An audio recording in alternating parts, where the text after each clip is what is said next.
There is I'm going to call it a new paradigm in neuroscience, in science in general, which suggests that we have a heck of a lot more influence on our experience, on our physiology, based upon similar things to what you're working with, which is certain patterns of thinking establish certain behaviors, yes. And we have the ability to make a choice. We call this consciousness, right? We call this the ability to make a conscious choice versus unconscious. The amygdala, fight or flight mechanism, unconscious. Much of the behavior is simply for survival. It's where we go, knee-jerk reaction, and yet the opportunity, and I'm going to use the language even, this is often called neuroplasticity. It's the it implies the ability, that we have the ability to actually change our brain. It means our neurons are growing at one end of a neuron.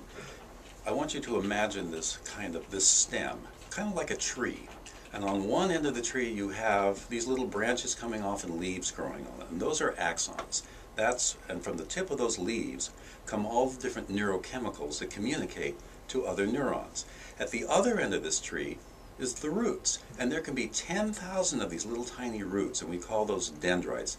And so one single neuron is picking up information from as many as 10,000 other neurons. It's consolidating that information. It's deciding, okay, I like this piece of information, this part's useful, this part is a waste of time, and then it reacts to that and it decides what information to send out through those 1,000 axons at the other end to other neurons. But these roots and leaves, they're growing all the time. Sometimes the leaves are falling off, sometimes the roots are growing more dense.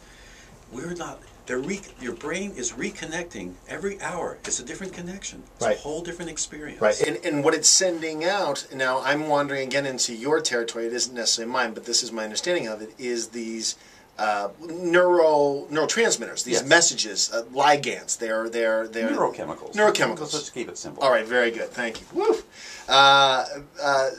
Neurochemicals, the message is sent out and everything is sort of receiving messages, reacting to messages. This is where we have a spike in blood pressure, or we have a physiological experience in reaction to the thought. Just the thought can trigger an experience, right? There are literally 10,000 thoughts going on perhaps every minute, perhaps even every second in our brain.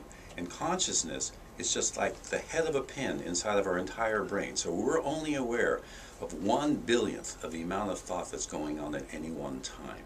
And that's what we work with. But that little pinhead, that little bit of consciousness we have, can do something remarkable, because we can take that little bit of consciousness and those neurons can grow axons all the way back into the other parts of the brain. No other animal can do this.